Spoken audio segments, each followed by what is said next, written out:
সম্মানিত দর্শক, আসসালামু আলাইকুম। কেমন আছেন সবাই? আজ আমি আপনাদের সঙ্গে শেয়ার করব কোটি দিয়ে মেয়েদের ঈদ স্পেশাল ফরক তৈরি করা। আশা করি পুরো ভিডিওটি দেখলে আপনারা সহজে এই ফরকটি তৈরি করতে পারবেন। কাপড়টিকে আমি 4 ভাঁজে ভাঁজ করে নিলাম, 2.5 হাত বহরের কাপড়। তো টপ পার্টটা কাটিং করব, এই জন্য 16 ইঞ্চি লম্বা নিয়ে একটি মার্ক করে নিলাম। এখন সোজা একটি দাগ টেনে দিয়ে কাপড়টিকে কেটে আলাদা করে নিব। এভাবে আমি উপরের যে টপ পার্টটা সেটা কাটিং করব। দেখুন কাপড়টি কিন্তু এখানে 4 ভাঁজ দেওয়া আছে, আর আমার দিকে বন্ধ পাশ এবং খোলা পাশ দুটোটাই থাকলো। এরপর সোজা স্টেকে একটি দাগ কেটে নিলাম।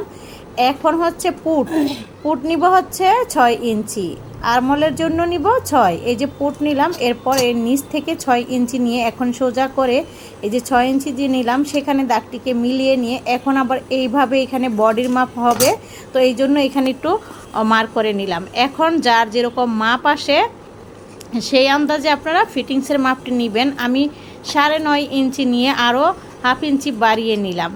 যার যেরকম মাপ আসে সে আন্দাজে নিয়ে এক্সট্রা 1 ইঞ্চি বা হাফ ইঞ্চি বাড়িয়ে নেবেন। তারপর গলার চওড়া নিলাম 2.5 ইঞ্চি, আর নামটি আমি যখন সেলাই করব তখন দেখিয়ে দিব। তবে আপনারা যদি বক্রম দিয়ে না কাটেন তাহলে এইভাবে 6 বা 5 বা 3.5 এরকম নিয়ে নেবেন, যে যেরকম গলার নামটি পছন্দ করেন সে আন্দাজে। কিন্তু চওড়ার মাপটা একই হবে, 2.5 মানে হচ্ছে 5। আর এই যে কোমর এখানে নিচ্ছে হচ্ছে 9 ইঞ্চি, ঠিক আছে? 9 ইঞ্চি নিয়ে এখন আমি এইভাবে করে বডির এখান থেকে দাগটি কোমর পর্যন্ত মিলিয়ে নিচ্ছি। তো আশা করছি আপনারা বুঝে গেছেন।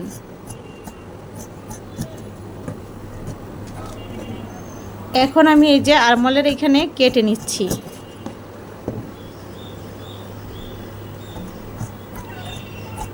অনেকটা রৌদ্র ছিল এই সময়টাতে, এই কারণে এই যে আমি মার্ক করে নিয়েছিলাম সেটা কম বোঝা যাচ্ছিল। যাই হোক, আশা করছি আপনারা বুঝতে পারছেন। না বুঝলে রিপিট করে দেখবেন, ইনশাল্লাহ বুঝে যাবেন। তারপর ডাউন করে আরও 1 ইঞ্চির মতো এখানে কাটিং করতে হবে। এই যে এখানে দেখুন আমি কেটে নিলাম। তো হয়ে গেল উপরের টপ পার্ট কাটিং করা। গলার এখানে আমি টিক চিহ্ন দিয়ে রেখেছি। গলাটি আমি বক্রম দিয়ে কাটিং করার সময় আপনাদের দেখিয়ে দিব। কাপড়টিকে এখন কোনা করে 4 ভাঁজে ভাঁজ দিয়ে নিয়েছি। এটাকে রুমাল ভাঁজ বা আমব্রেলা ভাঁজ বলে। তারপর উপরের যে টপ পার্টটা সেইখান থেকে এইখানের কোমরের মাপ বের করে নিব। এইভাবে রেখে তারপর আপনারা মাপটি বের করে নিতে পারেন। চক দিয়ে দাগ দিলেই কিন্তু হয়ে যাবে। তবে আমি আপনাদের মেপে দেখাচ্ছি। এই যে আমি 16 ইঞ্চি টপ পার্ট কেটেছি, আর এখানের যে চওড়াটা সেটা এখান থেকে কম নিতে হবে। তো যাই হোক 1 ইঞ্চি কম নিয়ে এরপর হচ্ছে 9 ইঞ্চি এখানে আসবে। তো এইভাবে করে এই দাগটিকে গোল করে মিলিয়ে নিচ্ছি। আর এই যে দেখুন এই যে রাউন্ডের যে কাপড়টা সেটা ফিতা দিয়ে দেখিয়ে দিচ্ছি। এই যে 9 ইঞ্চি কিন্তু আসছে আমার। ওইখানে কোমরের এখানে 9 ইঞ্চি ছিল, এখানেও কিন্তু 9 ইঞ্চি আসছে, ঠিক আছে? তো কাপড়টি কিন্তু 4 ভাঁজ করা, সেই হিসাব করে মাপটি আপনারা মিলাবেন। তারপর দেখুন এই যে এখন টপ পার্টের যে অংশটা সেটা এভাবে বাদ রেখে, মানে সেটা সহ লম্বার মাপটি ধরতে হবে যতটুকু আছে। আবারও দেখিয়ে দিচ্ছি। এই যে এখানে 16 ইঞ্চি আছে, তো 16 ইঞ্চি এইভাবে ফিতাটিকে দৌড়ে এখন লম্বা যার যেরকম আসে বা যেরকম পরেন সে আন্দাজে নেবেন। আমি এখানে 46 আসে, তো আমার এটা হবে 44 ইঞ্চি। তো আমি 2 ইঞ্চি বাড়িয়ে কাটতেছি, আর চিকুন বর্ডার দিব। তো এই যে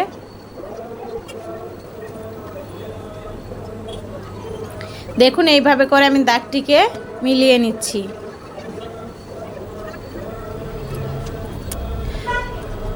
এই তো এখন হচ্ছে এখানে কোমরের এখানে কেটে নিলাম, আর নিচে যে রাউন্ডটি কেটে নিলাম তো সেখানে আমি কেটে নিচ্ছি দাগ অনুসারে আর কি। এখন দেখুন এরকম হয়েছে কাটিংটা। তো এইভাবে করে আপনারা নিচের ঘেরের মাপটি কাটিং করে নেবেন। এখন যে এই যে টপ পার্ট ছিল, তো সেই টপ পার্টের এখানে কটি হবে, এই জন্য কটির কাপড়টি কাটতে হবে। এরকমভাবে আমি এক পার্ট এখান থেকে বের করব, আরেক পার্ট কাপড়ের ওই পাশ থেকে বের করব। এই জন্য আমি এই কটির কাপড়টা পরে কাটিং করলাম, কারণ এইখান থেকে আবার হাতা কাটিং করতে হবে। তো যতটুকু কাপড় বাঁচে আপনারা পরে কাটিংটা করবেন। তাহলে এই যে এখানের যে এই কাপড়টা, তো এই কাপড়টা কিন্তু এখান থেকে নেওয়া যাচ্ছে, আর বেশি কাপড় নষ্ট হবে না। তো এইভাবে করে কিন্তু আমরা কোটির কাপড়টি বের করে নিব। তো আমি দুইভাবে কোটির কাপড়টি কেটে নিয়ে এসেছি, দুই পার্ট। তো 4 পার্ট হয়েছে। তারপর হচ্ছে এই যে গলার যে 2.5 ইঞ্চি, সেখানে 2.5 ইঞ্চি রেখে তারপর নামতিটা নিচ্ছি আরও বেশি করে নিতে হবে। ওইখানে আমি কাটিং করব 6, এখানে নিচ্ছি হচ্ছে 7। 2.5 ইঞ্চি নিয়ে আর এটার চওড়া নিচ্ছি 3 ইঞ্চি, কারণ ওই মেন যে গলা সেটা হবে 5, তা এই জন্য আমি 2.5 নিয়েছি। আর এটা আরও 1 ইঞ্চি বেশি কাটতে হবে যেহেতু এটা কোটি। এরপর এখানে 1.5 ইঞ্চির মতো এইভাবে কোণা থেকে দাগটি বের করে তারপর রাউন্ড করে দিলাম। এতে করে কিন্তু কোটির যে মাপটি সেটি হয়ে গেল। তো আশা করছি আপনারা বুঝতে পারছেন। যদি না বোঝেন কোটির এইখানে আপনারা বারবার রিপিট করে দেখবেন, ইনশাল্লাহ বুঝে যাবেন। দেখুন তো কত সুন্দর কোটির কাপড়টিকে কেটে নিলাম, হাফ বডির মাপ অনুসারে কেটে তারপর হচ্ছে রাউন্ড করে নিলাম। এই যে এখন হাতার যে কাপড়টা এইভাবে কাটলে 16 ইঞ্চি হবে, তবে আমি প্রিন্সেস হাতা তৈরি করব, সেই হাতাটা শর্ট হয়ে যাবে। এই কারণে এইভাবে লম্বা করে ভাঁজ দিয়ে তারপর হচ্ছে আমি হাতাটিকে কাটিং করব। তো এটা আপনারা আপনাদের পছন্দ অনুসারে লম্বার মাপটি নেবেন, লম্বা বেশি নেবেন তাহলে হাতা সুন্দর হবে। তো আমি 18 ইঞ্চি লম্বা নিচ্ছি, কাপড়ের সর্বমোট 18 ইঞ্চি নিচ্ছি। তারপর নিব এখানে 2.5 ইঞ্চি নিব। তো আমার লম্বা 17 ইঞ্চি নিয়ে তারপর হচ্ছে 17 বা 18 এরকম নিয়ে তারপর হচ্ছে 2.5 ইঞ্চি চওড়া, মানে 2.5 ইঞ্চিতে একটি মার্ক করে দিয়ে ঢাল, এটা কিন্তু হাতার যে ডাল সেটা 9 ইঞ্চি নিচে নিচ্ছি। আমরা কিন্তু 3.5 ইঞ্চি নিচে ডাল নেই, তাই না, অন্য অন্য কামিজ বা ফ্রকের সময়। তো এখানে এটা যেহেতু প্রিন্সেস হাতা অনেকগুলো কুচি হবে, এই কারণে 9.5 ইঞ্চি বা 9.5 ইঞ্চি বা 10 ইঞ্চি এরকম নিচে কাটিং করবেন আপনারা।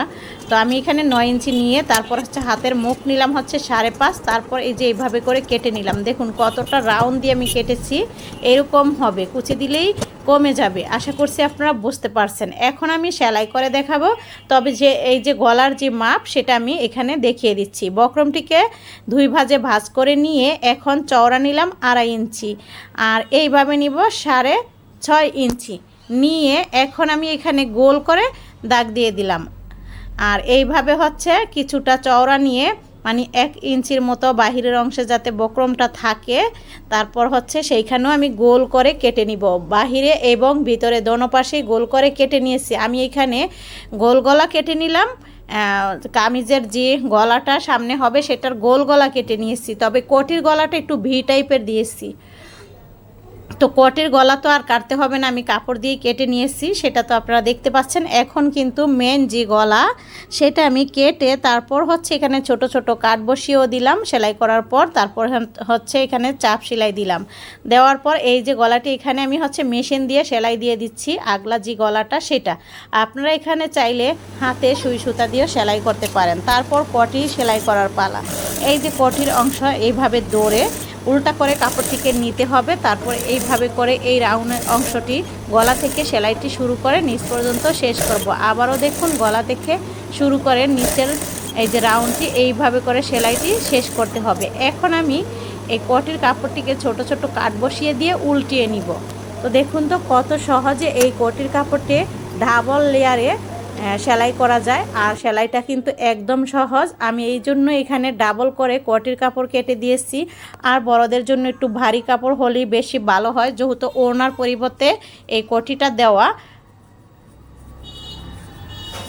তো দেখুন শোল্ডারের এইখানে আমি কোটি বসিয়ে নিচ্ছি সেলাই দিয়ে, তারপর এই সাইডেও আমি সেলাই দিয়ে বসিয়ে নিলাম। আর দেখুন এই যে এরকমটা হয়েছে। এখন এইখানে আমি এখানে কাপড় দিয়ে এরকম লুক বানিয়ে দিব, আর এখানে ফুল তৈরি করব। তো এই জন্য আমি এই ফিতাটিকে সেলাই করে তারপর হচ্ছে উল্টিয়ে নিয়ে এভাবে রেখে দিলাম। আর কিছুটা এখানে কেটে ছোট ছোট পিস করে নিয়ে এইভাবে করে সেলাই করে নিব।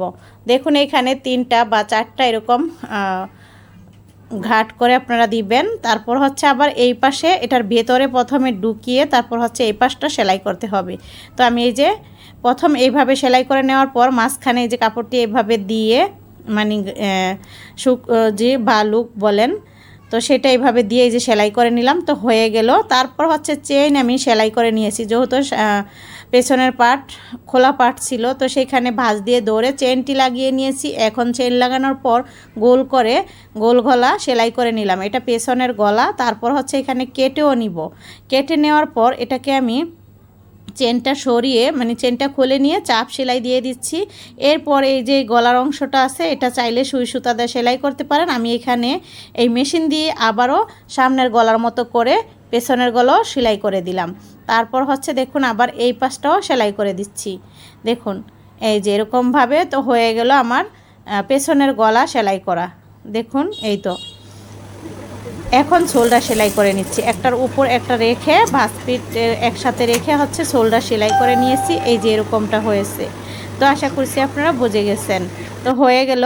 এখন হচ্ছে নিচের যে আমব্রেলা পার্টটা কাটিং করলাম সেটা আমি এই কোমরের সাথে সেলাই করে নিচ্ছি। দেখুন এই যে আর এই কোমরের এখানে মাশাআল্লাহ সুন্দর পারফেক্ট হবে। আমি যেইভাবে কোমরটি মাপ নিয়ে কেটেছি আপনারা সেইভাবে কাটবেন, দেখবেন সুন্দর মতো ফিট হয়ে যাবে। দেখুন বড় ছোট হলে কিন্তু ভালো লাগে না দেখতে। তো আমি এখানে ডাবল সেলাই দিয়ে দিছি। আর দেখুন তো কোমরটা জোড়া লাগানোর পর দেখতে কতটা সুন্দর হয়ে গেল আর কত সহজে এই কোমরটি জোড়া লাগিয়ে নিলাম টপ পার্টের সাথে। এখন আমি ব্যাক পার্ট সেলাই করে নিচ্ছি। প্রথমে সামনের পার্টটা সেলাই করলাম টপ পার্টের সাথে, তারপর হচ্ছে পেছনের পার্ট সেলাই করে নিচ্ছি। এখন হয়ে গেল কোমরের যে জয়েন্ট সেটা লাগানো দোনোটারই। তারপর হচ্ছে সাইড সেলাই করতে পারেন বা হাতা লাগিয়ে তারপরও সাইড সেলাই করতে পারেন। তো আমি হাতাটি সেলাই করে আপনাদের দেখাচ্ছি, তারপর সাইড সেলাই করব। এখানে সোজা একটি সেলাই দিয়ে দিয়েছি, তারপর হচ্ছে এইভাবে ভাঁজ দিয়ে হচ্ছে অর্ধেকটা কুচি দিলাম। এখন অর্ধেকটা আবার এই উল্টা পাশ থেকে দিব। দেখুন কুচির ভাঁজগুলো আমি উল্টা পাশ থেকে দিচ্ছি আর এখানে ভাঁজ পড়ে আছে। তো প্রিন্সেস হাতা এইভাবেই সেলাই করে। তো দেখুন এখন হাতার কাপড়টি আমি ভাঁজ পিটে রেখে তারপর হচ্ছে এইভাবে করে জয়েন করে নিচ্ছি। এইভাবে কিন্তু সহজে হাতা লাগানো যায়। কত সহজে আমি হাতাটি সেলাই করে আপনাদের দেখিয়ে দিলাম। এখন আরও একটি হাতাও সেলাই করে নিচ্ছি। দেখলেন তো কত সহজে এই হাতাটি আবারও সেলাই করে ফেললাম। এখন হচ্ছে আমি এইভাবে করে হাতার এই মুখের এখান থেকে দৌড়ে একদম নিচ পর্যন্ত সেলাই দিব। তবে এর আগে হচ্ছে এখানে সেলাই করতে হবে এই যে ফিতা যে বাঁধা হয় কোমরের এখানে, তো সেটা কিন্তু মাঝখানে দিয়ে দিতে হবে। কোমরের এখানে ফিতাটিকে আমি এই যে আবারও দিয়ে দিব। দেখুন দিয়ে তারপর হচ্ছে এই সেলাইটি দিয়ে দিচ্ছি। এই তো হয়ে গেল দোনো সাইড সেলাই করা। এখন নিচটা সেলাই করলেই হয়ে যাবে। তো দেখুন প্রথমে একটি কাঁচা সেলাই দিলাম, তারপর আবার একটি সেলাই দিয়ে দিচ্ছি। তো দেখুন কতটা সহজ আর সুন্দরভাবে বড়দের জন্য সুন্দর একটি ঈদের ড্রেস তৈরি করে ফেললাম। আশা করছি আপনাদের কাছে ভালো লেগেছে। কেমন লাগলো কমেন্ট করে অবশ্যই জানাবেন। যারা এখনও চ্যানেলটিকে সাবস্ক্রাইব করেন না প্লিজ চ্যানেলটিকে সাবস্ক্রাইব করে দিবেন। আবারও দেখা হবে। আল্লাহ হাফিজ।